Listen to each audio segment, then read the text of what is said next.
All right. Welcome to Sports Econ 101, the show where we discuss sports topics from a business perspective. I'm your host, Edward Brown, along with my co-host, Vern Glenn of CBS affiliate KPIX-TV in San Francisco, and P. Santangelo Jr., and Russell Jackman. I think he's on the phone, but we'll get him on here in a minute. He is. There he is. Okay, and each commercial break, we're going to ask a sports trivia question. And of course, since we're still in football, we're getting really close to the Super Bowl. We still have some Super Bowl questions. These ones are going to be a little bit easier, I think. All right. We never like to get you guys disenchanted, and it's like, oh no, another trivia question. No, these will be a little bit easier for you. All right. Obviously, we got to talk about all the exciting games that happened this last weekend. And I was telling FP just before the show, I said, I don't remember a single weekend where every single game came down to pretty much the last play. Well, it's never happened before.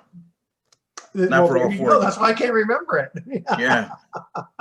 And in fact, what was it? Let's see. I guess, was it Kansas City was the only home team that won? Correct. Yeah. That's true. Yeah. Had the Bills won, that would have really been a part of NFL history. Yeah. With all four teams winning. And do you think that game is going to go to, especially the last 3 minutes or whatever, that's going to go down in history as a classic, like one of the all-time greats, don't you think? Well, unless you're a fan of the Buffalo Bills. I feel so bad for them. Oh my gosh. 13 seconds. You got the lead with 13 seconds. Yeah. And then Mahomes does what he did. And I don't know about you, FP, but I mean, I get it. It's pro football. They got their own rules. But man, to not give the Bills a chance in the overtime period after losing a coin flip. In fact, Andy Reid made a comment about that. It seems bad. Yeah. My favorite tweet from this weekend was that beer pong has better OT rules than the NFL. All right. Stay with us. You're listening to Sports Econ 101. Don't touch that dial. We're going to be right back. Welcome back to Sports Econ 101. Edward Brown, FP Santangelo Jr., Vern Glenn, and Mr. Russell Jackman. All right, guys, where are we going to start? Go ahead. I was going to talk about ping pong. Yeah. Ping pong. Winter Olympics. Yes. All right. Curling. Let's talk about curling, everyone. Actually, February 3rd. No, not till February 3rd. How about that? Yeah. After the opening ceremony. One quick thing, though, about the Winter Olympics. I did have a little note here that apparently the athletes are warned not to discuss human rights. Yeah. There's all China. kinds of rules in that country. Yeah. And You know what? not wear those T-shirts in support of a person that was, prosecuted for speaking out against the country. Yeah. They could read from the phone book during the Olympics, and the ratings aren't going to be any better or worse because nobody's going to be watching from the United States. It's going to have. I predict this may be one of the lowest rated Olympics in history. Yeah. Good. Yeah, I think so. Okay, guys, let's go ahead and move on to football. So, FP, you were talking about the overtime. Be a little bit of devil's advocate. Go ahead. Let's start it off. Okay, so of course we know the Chiefs and Bills, instant classic, one of the best football games we've ever seen, 42-36 overtime finish. And Josh Allen had one of the greatest all-time performances from a QB standpoint and didn't have a chance to have a rebuttal. I was talking to some people, and they mentioned, well, listen, FP, think about it. If Josh Allen got a chance, and he would score again, and it'd keep on going back and forth because the defenses are just so damn fatigued. They've been playing. They looked fatigued at the very end of the game. It'd probably go into 4 or 5 different overtimes. And I thought about that, and I was like, that's pretty interesting to think about. But wouldn't 5 overtimes still be pretty amazing, too? True. Yeah, But that's I'd not still how be it would work watching. anyway. That's Yeah, not how it would work anyway, because as soon as the both teams score, the next score is sudden death. Yeah, but if just think about this, though. Think about if you were able to have a rebuttal like everybody wants the new overtime rules, right? Because we're all discussing, like, we want to change these overtime rules now, right? Say they just kept on scoring touchdown after touchdown because the defenses were really fighting for their lives at the end and just super fatigued. Like, you got to put yourselves in the shoes of those defensive linemen, those DBs that are just getting burned at the end. Isn't that why you have second string and third string? I mean, you can't just keep getting these guys just so fatigued that your second string is going to be better. right? Well, I mean, you're just only so deep on a bench, though. It's not like you can pull practice squad guys off the bench and put them in a game. That's just not how Yeah, it works. only 47 are activated for the game. I'm Yeah, sorry, 53, but you can bring the practice squad guys out there. it's By the way, pretty I'm tough. okay with the OT rules the way they are. I personally am okay with it. Yeah, because I mean, in theory, if you hold them to a field goal, then at least Yeah. you do have the chance. But still, you know, the flip of the coin to decide who gets to start. I mean, again, like you said, the Bills did not even get a chance. They did get a chance. You have to stop a team a little bit. You know, they had a chance to not even go to overtime if they stopped the Chiefs with 13 seconds left in regulation. They Yes. couldn't do it. Yeah, so you're you going to know, tell me listening, that they're going to win in overtime. well, listening to the game, obviously, you know, a couple things they pointed out. Yeah, I don't know why they didn't just squib kick it. I'd rather take the 4 seconds or so off the clock rather than you know, keep the 13. But also, I look at the last play that Kelsey made just before the field goal, and it's like, you know, I understand why you think Kelsey's going to go to the sideline, but how come he's not like right in his face to begin with, to give him a nice little bump and just be right there? You know, obviously we always second guess all these things, but it's a little, you know, listen, I did want the Bills to win, and I like Mahomes. I mean, I like both quarterbacks and stuff, but it's interesting. Josh Allen, he reminds me a lot of like Roethlisberger when he was, you know, in his prime. You know, big, 6'5", almost 250. Yeah, I mean he's a big boy. Yeah, Big boy. But So you my know what? question Here's the big thing. You know what? Until they change the rules, we'll never know. That's true. We That's a will very good never point. know. I thought what was I interesting don't think the rules should change. I don't think the rules should change. I mean, you have enough time during the regular game itself, and don't tell me that you know, Buffalo didn't make its own mistakes to, you know, let things happen to the point where, you know, they shouldn't have gotten to overtime. And then once you're in overtime, your defense, you have the #1 defense in the AFC, and you can't hold them to at least a field goal. You've got to let them march all the way down to a touchdown. You don't deserve to win that game. Good point. Okay, Fair point. hey, go ahead. Well, I was just going to say, I think Josh Allen's really established himself as maybe the top QB in the NFL. And you could put I think Patrick that one goes to Mahomes. I think that goes to Mahomes. What was that, right Russ? now. You kind of cut out. I think that goes to Mahomes now, considering they just faced each other head to head and who won. Yeah, but I mean, statistically, Josh Allen blew him out of the water in that game. Like, it wasn't even close. Josh Not Allen in the had a way last better 13 game. seconds.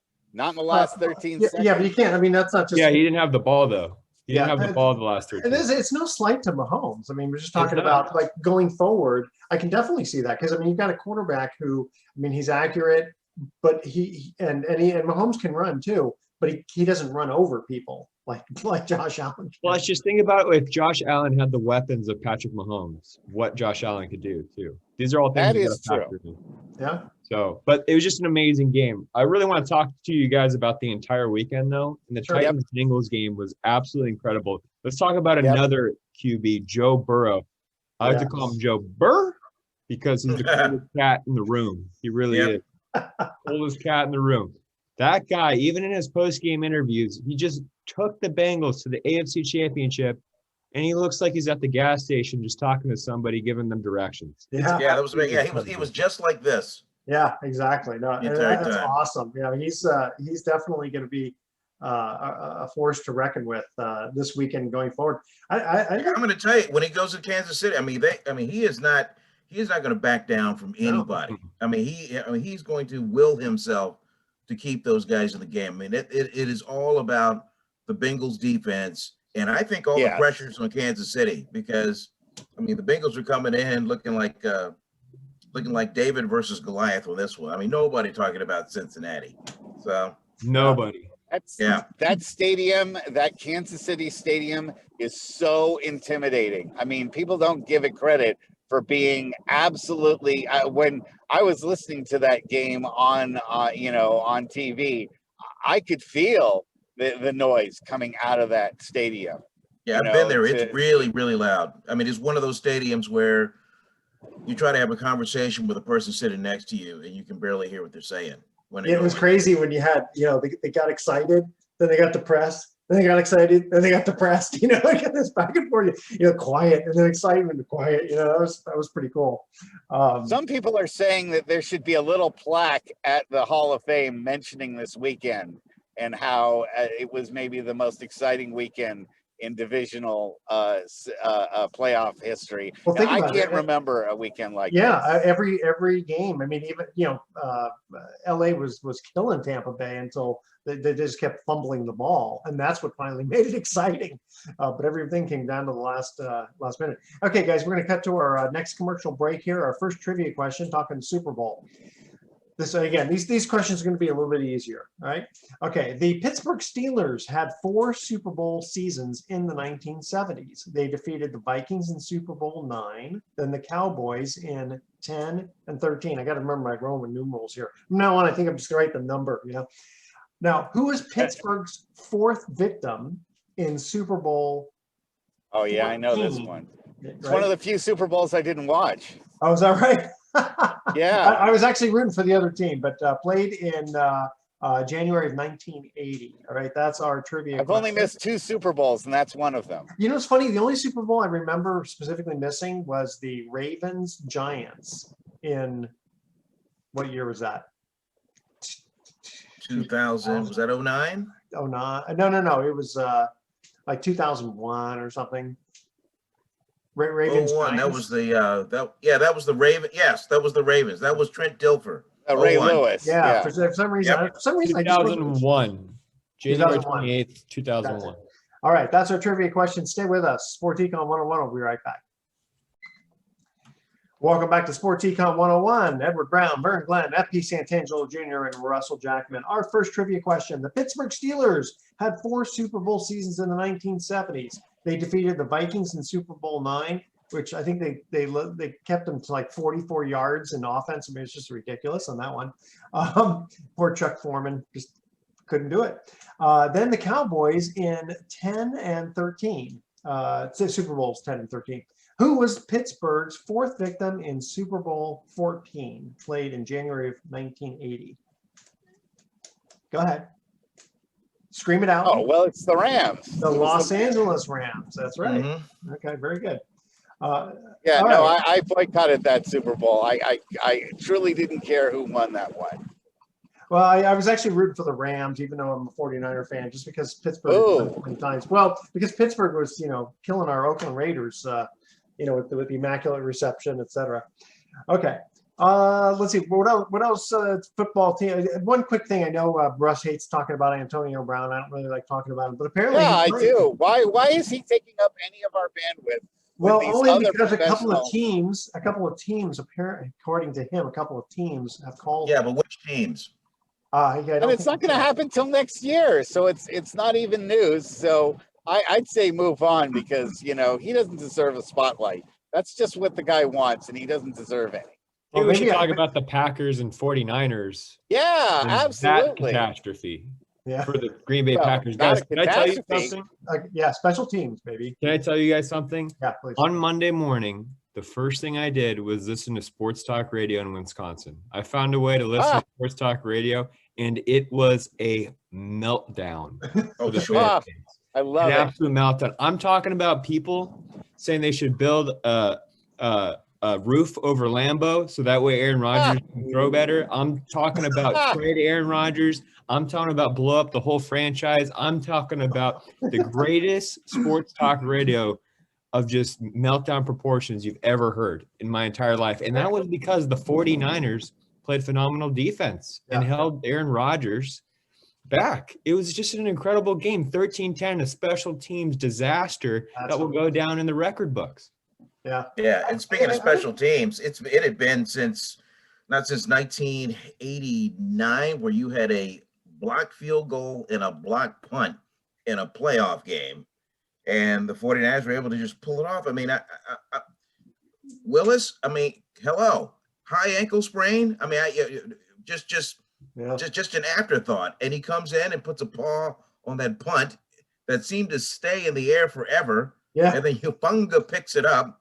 a scoop and a score. Let's and face it's it, just everyone wants to say that guy's name over and over again. Everyone wants to say Hufanga. Everybody loves saying that. Telefana Hufanga out of USC.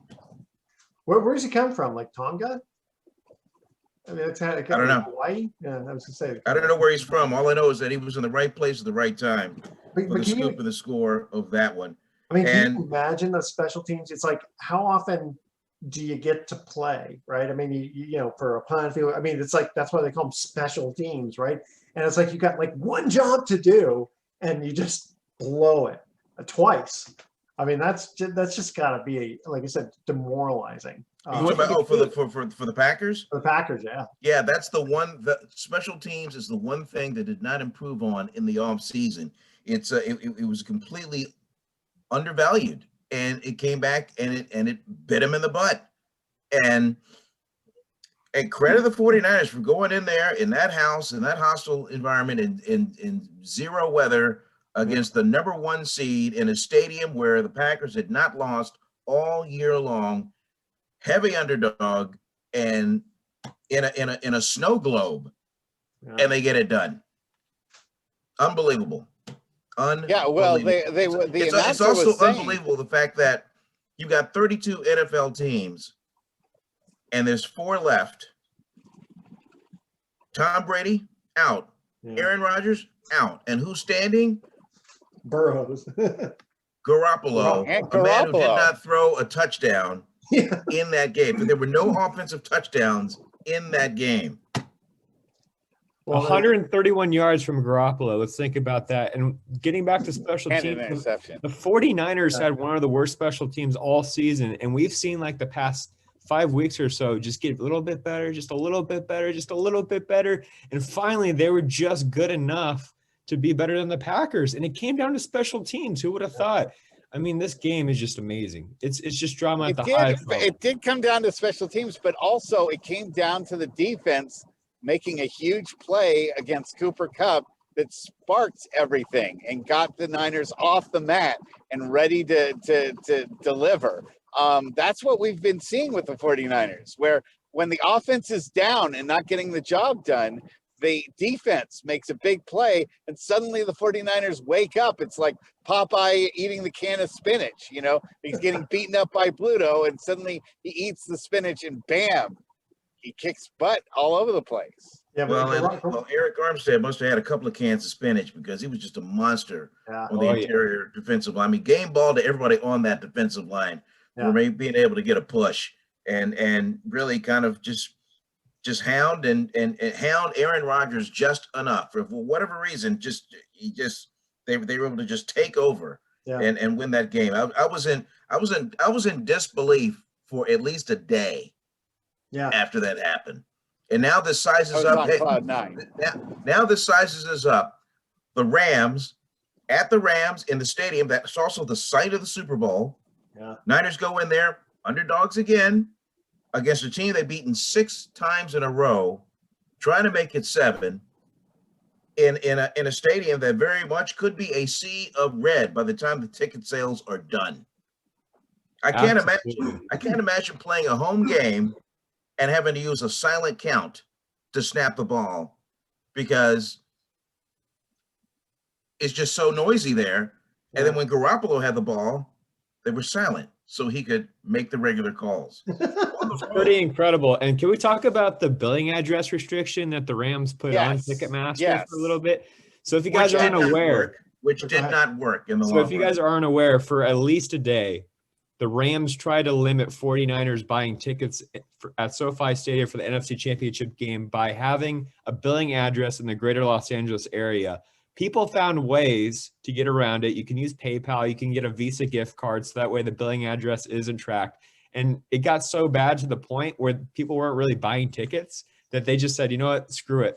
We'll let anybody get tickets. And now tickets are finally being bought and you can actually see places being sold out sections. So 49ers fans are going to be showing up. And I don't see how that's legal. As the attorney here, I don't see how that's legal. I mean, if let's say you were in Wisconsin and you wanted to buy a ticket to go see the game. Why shouldn't you be allowed to go see the game if you live in Wisconsin or you live in Nebraska or you live in Iowa? I mean, to say that you can only buy tickets if you're in Los Angeles, I think is an unconstitutional restriction against the Commerce Clause, which Yeah. is a constitutional right of all Americans. You know, to it be able reminds to do me of transactions like across the entire Disneyland. United States. You know, like Disneyland, if you live in a certain zip code, you get a discount because they want the locals That's there. different. That's different. That's different. That's than- not precluding. That's just giving a benefit. Yes. Same thing like Hawaii. Yes. Inter-island flights for Hawaiians is much cheaper than, well, they're not that expensive anyway. That's still not they're saying cheaper. you can't buy a ticket. Correct. That and there's a difference between giving a break to somebody versus not precluding them from buying. Absolutely. I guess this has actually happened a few times in sports history, though. So whenever there's a new team in an area and they're trying to build a fan base, I can remember when the Nationals back in 2012 restricted the billing address because Phillies fans would be showing up at the game so often during the Phillies series that they had to restrict the address there to just the local DC area in Pennsylvania. So this is nothing new. That's that. Yeah. You gotta get a way to make your home base that excited about your team. I feel like there should be a home field. Like, I understand from a business perspective. Listen, you got to protect your brand. You're going to get embarrassed if you have 90% of red at SoFi Stadium in the NFC Championship, and you want to maintain a home field advantage because you've technically earned it, right? But at the end of the day, maybe your marketing and brand can be a little bit better. So, well, if I'm a businessman, I'd rather lose a little face publicly and make money. I don't. Yeah, guys like that, they're not there to lose money. That's true. You start losing money, then you get their attention. That's true. And again, I don't see it being fair to the rest of the United States. If you live somewhere outside of San Francisco, why are you being discriminated against? You might actually be a Rams fan that lives in Iowa or Nebraska. Not that there are many, but no, so what they could or St. Louis. Or How about St. Louis? Yeah. So what they could do, and again, this is probably not legal, but what they could do is discriminate and say, oh, if you got this zip code, then we're going to charge you twice as much. I mean, it's like here in California, there are certain areas that are very expensive to live. And when a contractor finds out what your zip code is, in some cases, they'll up the price 30%. Just That's right. I believe that. They should just, what they should do is include a picture of Vince Ferragamo. And if you know who he is, you can buy a ticket to the Rams game. And if you don't know who he is, you don't get a ticket. Yeah, it's funny. Well, the Rams here are the Rams in a television market where you have the Chargers, but what's the most popular football team in Los Angeles? Raiders. It's USC. The Niners. USC. The Raiders. Hey guys, we're gonna cut to our next commercial break here. All right, Super Bowl XXV11. That would be 27, right? Saw the Dallas Cowboys humiliate their opponent 52-17. Who was on the losing end of this fiasco?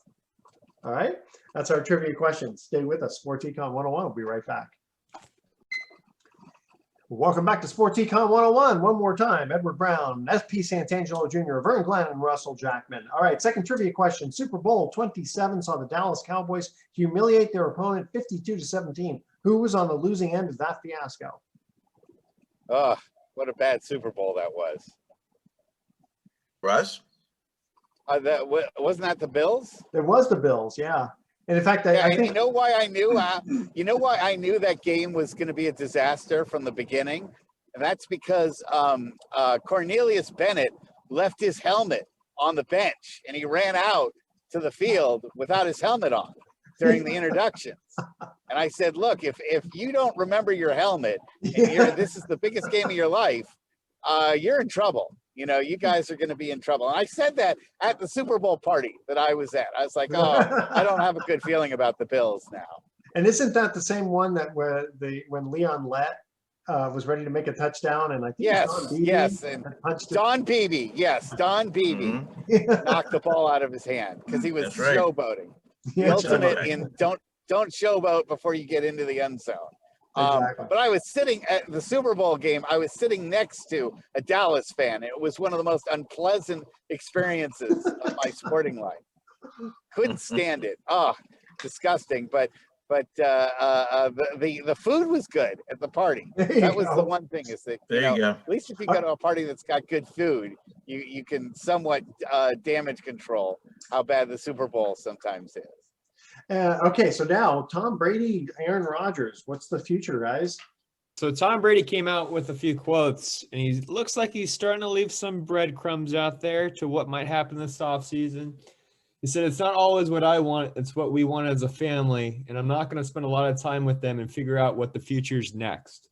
It pains her," of course he's talking about his wife, his supermodel wife, Giselle, "to see me get hit out there, and she deserves what she needs from me as a husband, and my kids deserve what they need from me as a dad."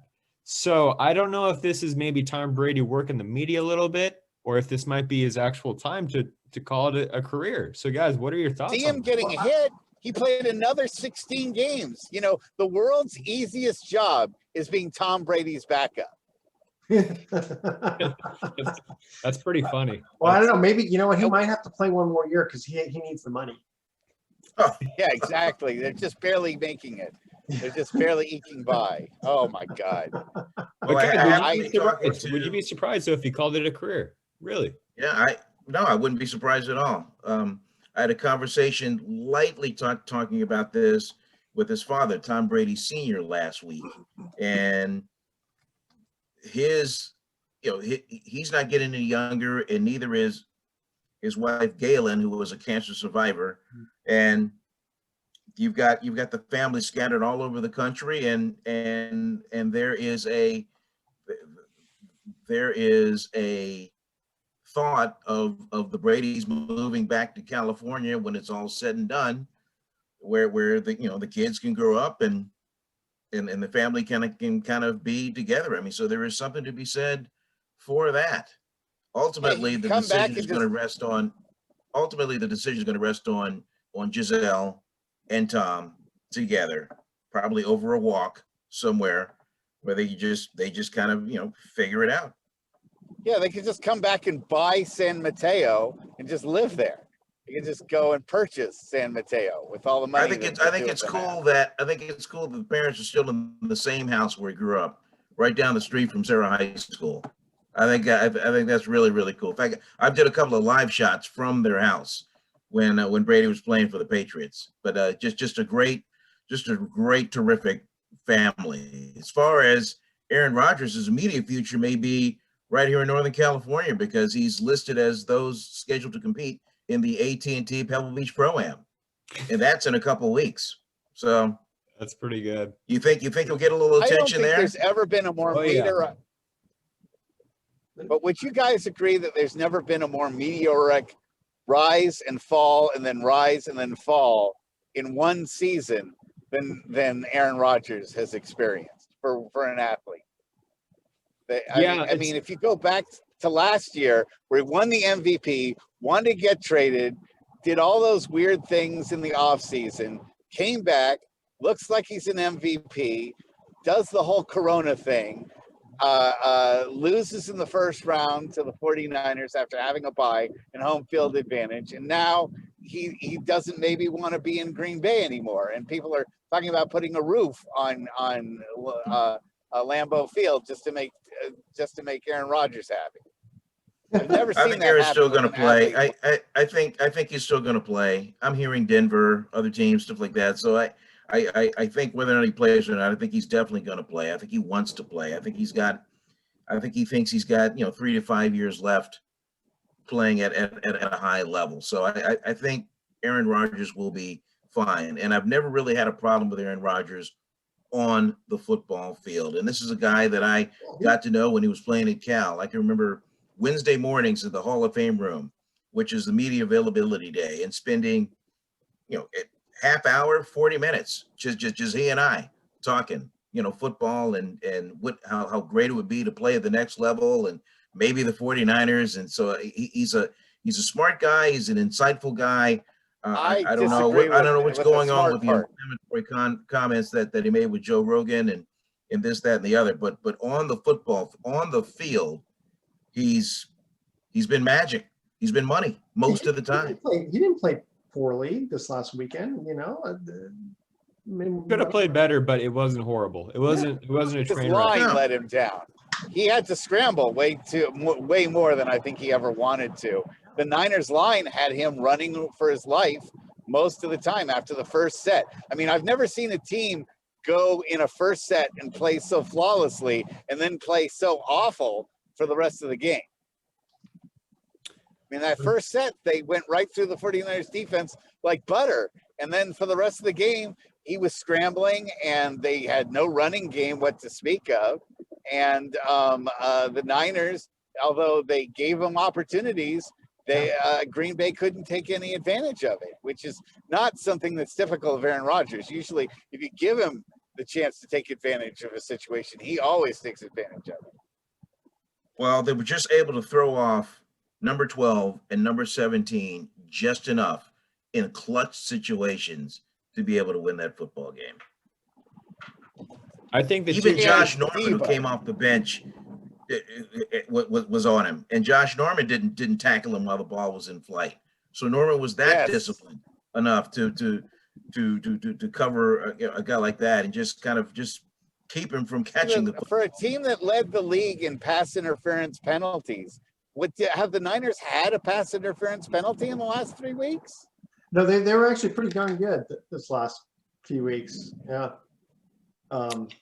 Even against the Rams, I don't think they had a pass interference penalty. Might be wrong, but they maybe have had one PI call against them in the last 3 weeks. That's been a big part of where the 49ers' success is to not give up why penalties. I give a lot of credit to defensive coordinator D'Amico Ryans, who I believe will be employed by another team.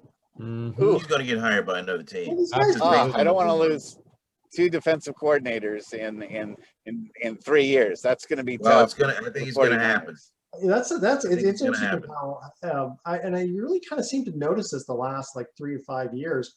A lot of these guys, who are not head coaches, boy, they just get swept away by another team to be a head coach. It means the system's working. You want that. You want really good coaches to go to teams that are losing and struggling, so that way those teams get better and competition gets even better, and then the product gets better on the field. Then we get weekends like this. Like that means the system. But please have a conference call with Saleh before you decide to go, and to find out how much fun it is to wind up playing for the coaching the Jets.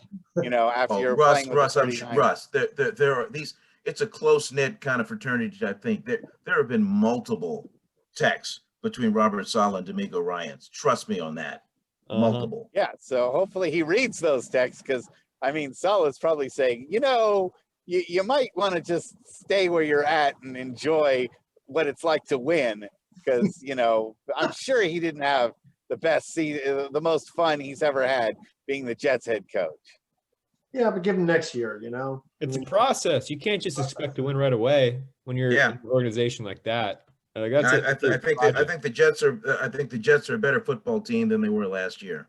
I agree. I 100% agree, Vern. Yeah. Now Jacksonville Jaguars just have to kind of, and the Lions have to kind of up their game a little bit. Now that's a project. How do you think Jared Goff feels? Came back, yeah. The Lions are good. Dan Campbell's a great coach. But how do you think Jared Goff feels watching Stafford, take the team that he was just on to a Super Bowl, and he's, watching on TV and hoping for a high draft pick? Well, I know Jared Goff. He's another one of these guys that's just like this. And I think Jared Goff is going to be fine. And I think to a man, there's arm strength, and there are throws that Stafford can make that Goff cannot. Stafford can really spin it through a tight window. And I'm not saying Jared can't, but Stafford can do that with all the throws. Back shoulder, left, right, whatever. It doesn't matter. He can just spin it. Arm strength means a lot. And I think Goff is going to have a really good season next year. If you guys don't forget, in the beginning of the season, the Lions had 3 or 4 games where it was a 1-score difference, and they could have ended up with 10 wins this season. So I think they did. Could have beaten the 49ers. Yeah. They could have beaten the 49ers. That first game against the 49ers, the Niners didn't exactly dominate that game and let Detroit have a chance to get back in it. Mm-hmm. But, here we are, everyone putting down Garoppolo all season long, me included, and everyone calling for Trey Lance. And Garoppolo is headed to the NFC title game. Do you think the Niners are going to have to break the bank to keep Garoppolo as quarterback, or are they going to try to sign and trade him, or are they just going to Gonna let him go, cut him and let him Yeah, he go. only made, I think, two good throws during the game. Where you look and you go, hey, now that was pretty darn good throw. Other than that, interception and just, the discombobulation that goes on between them. Any predictions, So guys? what do you think the Niners do? If Jimmy Garoppolo leads this team to a win and another Super Bowl appearance, I mean, Yeah, they won't. I think you're going to have to really Even if think he about doesn't, it. let's say they lose to the Rams. Much as he's Let's just say been hated, just been dragged through the mud all season long. I mean, trust me. I mean, you got to admit that. I mean, this guy's been hated, hounded. I mean, people screaming at it, and for all that, throughout his entire tenure, he's a quarterback that would lead two 49er teams to the Super Bowl. It's pretty incredible if you think about it. And all of his teammates have his back too. They say he's a fantastic, even keel leader of men, and that really says something. I think not enough people teammates talk love about him. The person in the clubhouse, the person in the locker room, how important that is. And just to be a leader of men and just to keep that calmness when things are hitting the fan, he's been doing it. He's been winning. So it's going to be really interesting. When you look at the future of the 49ers, they got to pay Deebo Samuel. They got to pay a lot of different players. They got to pay Nick Bosa. So that's when the contract and the bureaucracy kind of comes in a little bit, where you're like, okay, well, if we get rid of Garoppolo, we can sign these guys that were actually really, really integral part of this team. But then we lose a leader. And how is Trey Lance going to fill that void? Is he the same way? Can he execute? Can he do these things? That's sure. Okay. Hey, guys, we're going to cut to our last commercial break here. Super Bowl 33, played in January 1999, saw this team make their first Super Bowl appearance in the history of their franchise. They would go on to lose to Elway and the Broncos 34-19. Which team that went 14-2 in the regular season lost to John Elway and the Broncos? All right, stay with us. Sports Econ 101. We'll be right back for some closing comments. Welcome back to Sports Econ 101. Last time for today, I'm Edward Brown, your host, along with Vern Glenn, FP Santangelo Jr., and Russell Jackman. Super Bowl 33, played in January 1999, saw this team make their first Super Bowl appearance, but they lost to John Elway and the Broncos. Which team was that? Will that be the Dirty Birds, the Atlanta Falcons? Yes, it would be. They're very good, the Falcons. Okay, FP, you want to make a quick mention about Odell Beckham and his paycheck? Yeah, so Odell Beckham Jr., when he signed with the Rams, signed for $750,000 worth of Bitcoin. Now we know that cryptocurrencies are currently crashing right now. So at the time, Bitcoin was worth $64,293. It is now worth $35,400. So that deal is worth $400. Yeah, but you know what, though? The thing is, he could have gotten paid in cash and taken the cash and bought the Bitcoin, and it went down. So, and guys don't wait till the end of the year to get paid. They get paid while things are going on. And FP, your screen's freezing right now. So we're going to go ahead. Let's cut out for the day. All right, here's our thoughts for the day. Knowledge speaks, but wisdom listens. You know who said that? Jimi Hendrix. Probably the best guitar player of all time. All right, and I took my wife to a disco at the weekend, last weekend, and there was a guy who was dancing on the floor, breakdancing, moonwalking, backflips, the works. It was awesome. My wife turned to me and said, "You see that guy? 25 years ago, he proposed to me, and I turned him down." And I said, "Yeah, looks like he's still celebrating." Yeah, I just got out of the hospital. Okay, all right.